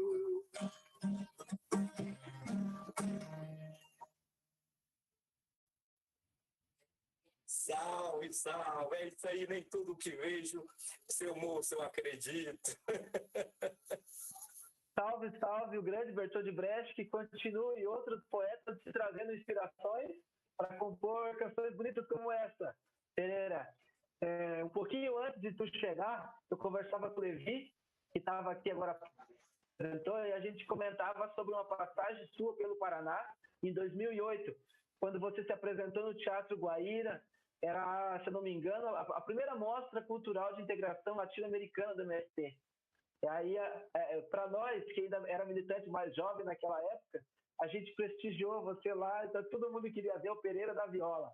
Então foi um momento grandioso para a gente e foi o primeiro encontro presencial. Depois, né, claro, se encontrou outras vezes, mas como eu já disse antes, a militância aqui do Paraná é muito fã do seu trabalho. E você tem em mente já uma canção para cantar para a gente agora? Mas eu só gostaria de comentar que tem uma canção de um CD seu que eu gosto muito, que se chama Cafuso. Inclusive, eu tinha sugerido logo no início, você tinha que iniciar com essa música, porque é de arrepiar, né?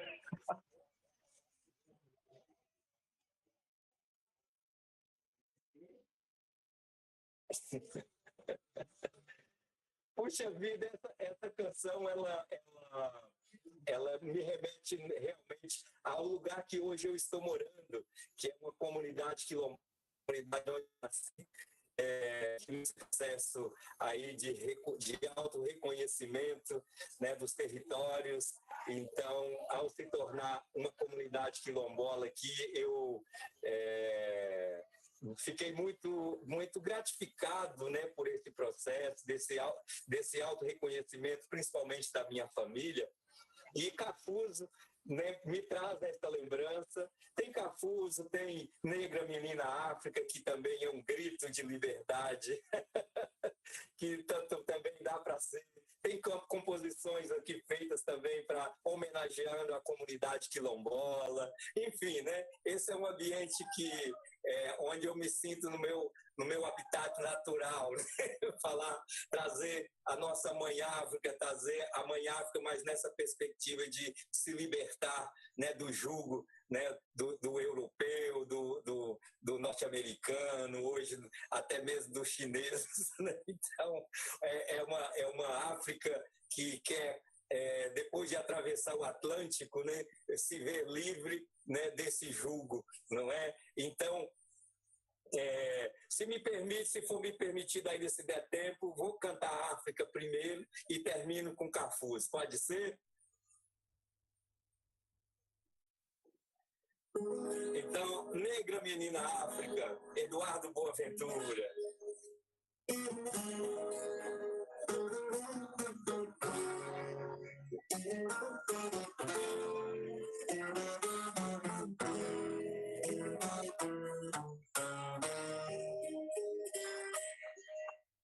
África,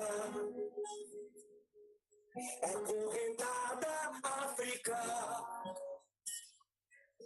violentada África,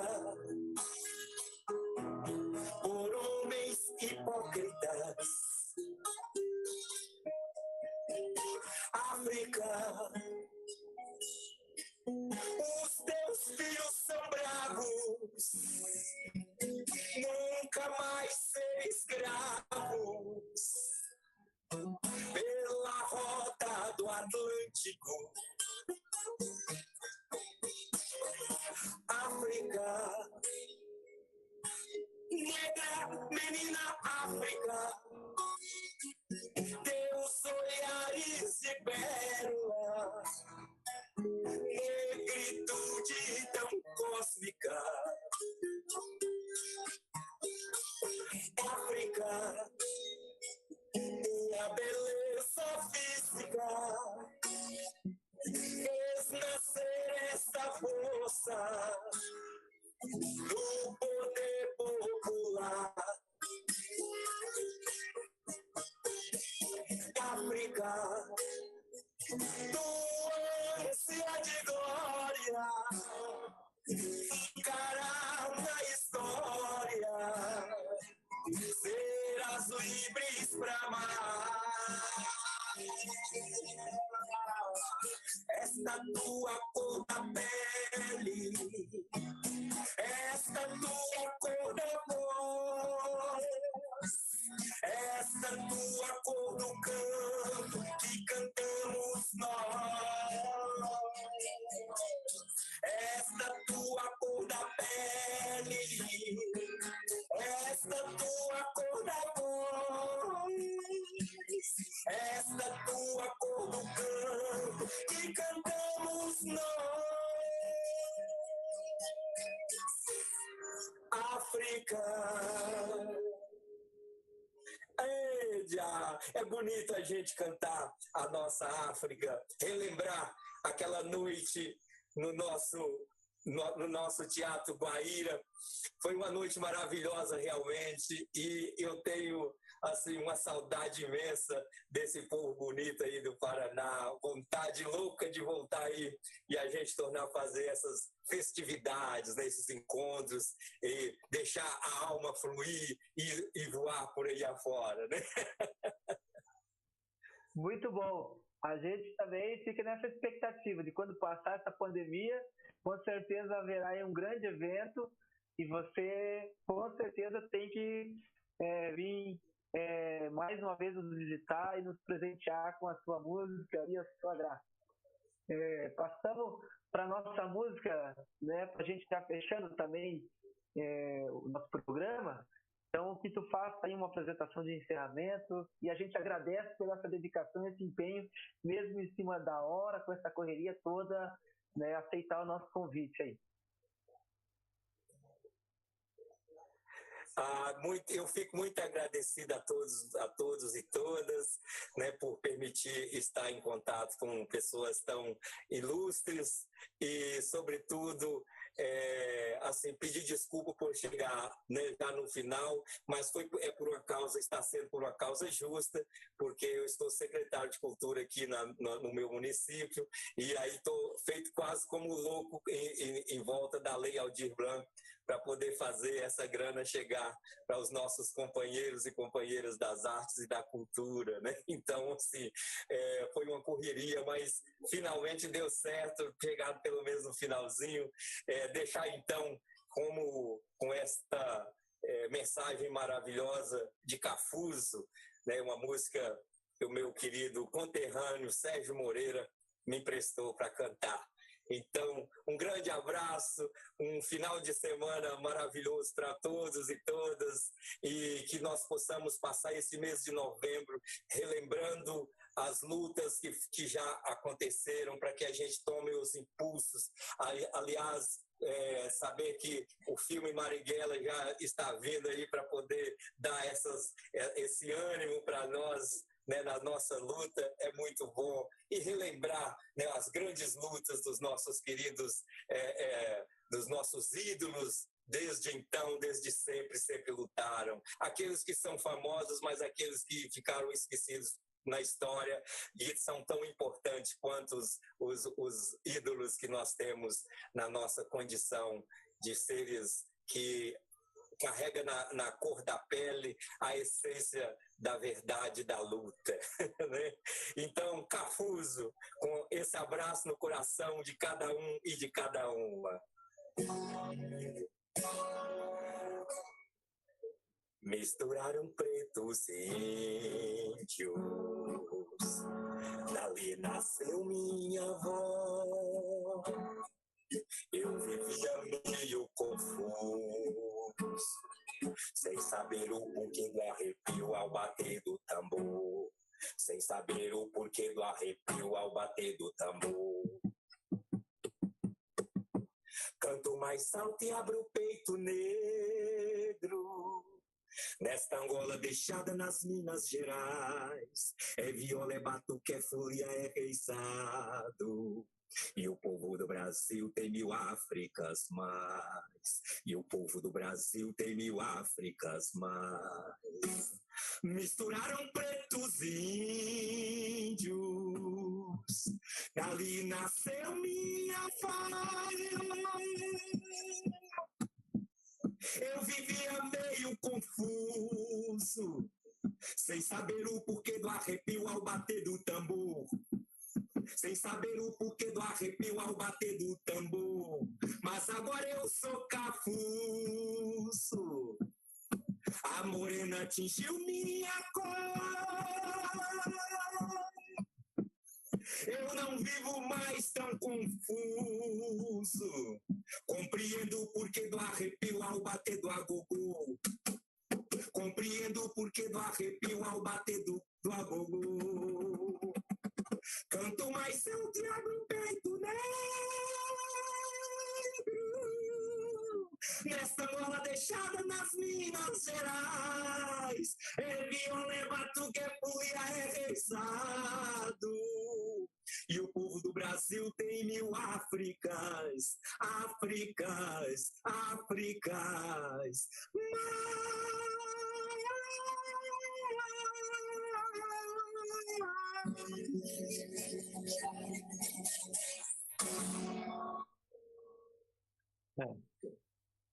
Muito obrigado, Pereira.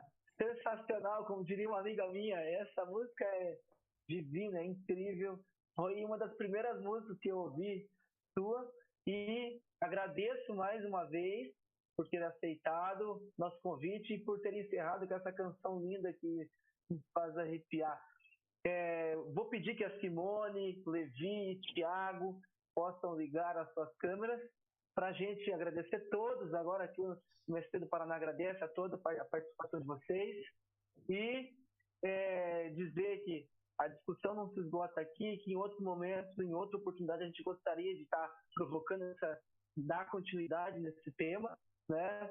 E lembrando também aqui que enquanto a gente estava aqui, né, nessa exposição, vários companheiros, várias pessoas interagiram pelo Facebook, né, comentando sobre a importância, né, dessa discussão.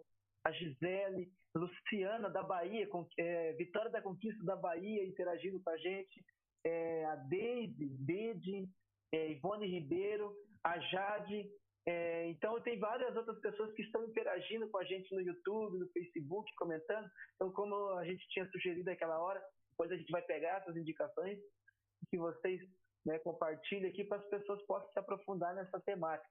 E rapidamente comentar que esse programa, o Pé na Terra em Movimento, faz parte das atividades do movimento, que é da divulgação das ações de solidariedade, e a gente tem uma ação semanal que é a Ação Marmitas da Terra, que está produzindo toda semana 1000 marmitas, 1000 refeições, que são produzidas para a população em situação de Curitiba, né, e também para as populações que vivem nas comunidades, nas periferias, aqui da região metropolitana.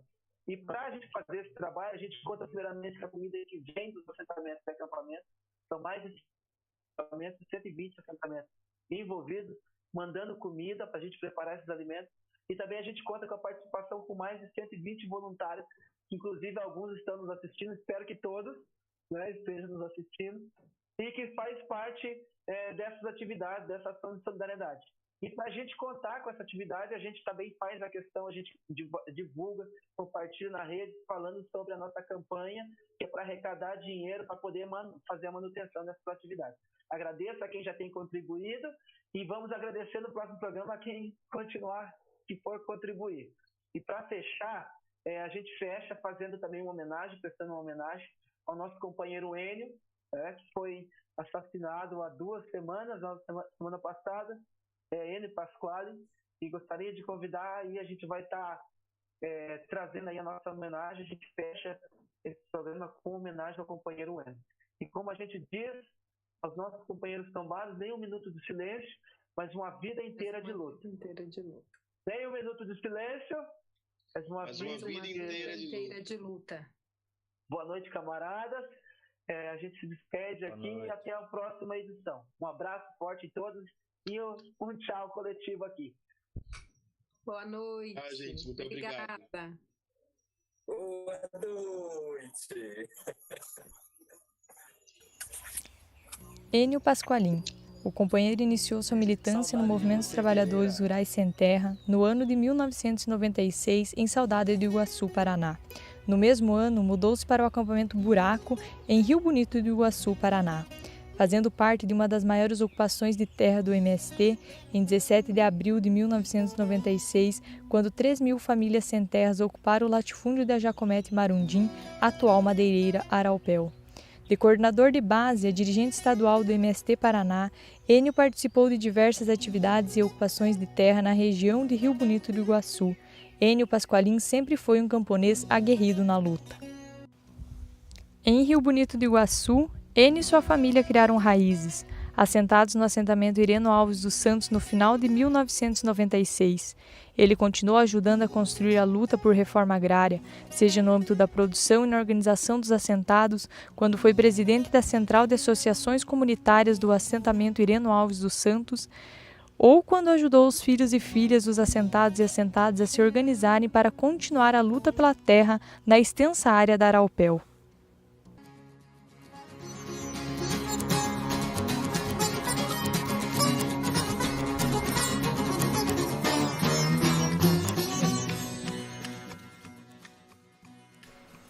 Quem contar traz a memória, sabendo que dor existe, quando a morte ainda insiste em calar quem faz história. Pois quem morre não tem glória, nem tampouco desespera. É um valente na guerra, tomba em nome da vida, da intenção ninguém duvida, quando matam um sem terra. Foi assim nessa jornada, quando mataram mais um, o companheiro Enio. Não teve tempo para nada. Numa arma disparada, o Estado é quem enterra. É uma vida e uma vida se encerra, em nome da covardia. Toda a nossa rebeldia, quando matam sem terra. É o desatino fardado, armado até os dentes. Até esquecem que são gente, quando estão do outro lado. E vestidos de soldado, todo sonho dilacera. Violência prolifera, tiro certeiro, fatal. Beiram o irracional quando matam um sem terra. Quem és tu, torturador, que tanta dor desatas, desanimas e maltratas, ó humilde plantador? Negas a classe, traidor, do povo tudo se gera. Te esqueces de veras, debaixo de um capacete, da ordem o gabinete, quando matam um sem terra. Em algum lugar do universo, Enio deve estar, tranquilo no caminhar, jeito humilde na estampa. E algum céu se descampa, coragem se retempera. Outras batalhas se espera, 2 projetos em disputa. Não se desiste.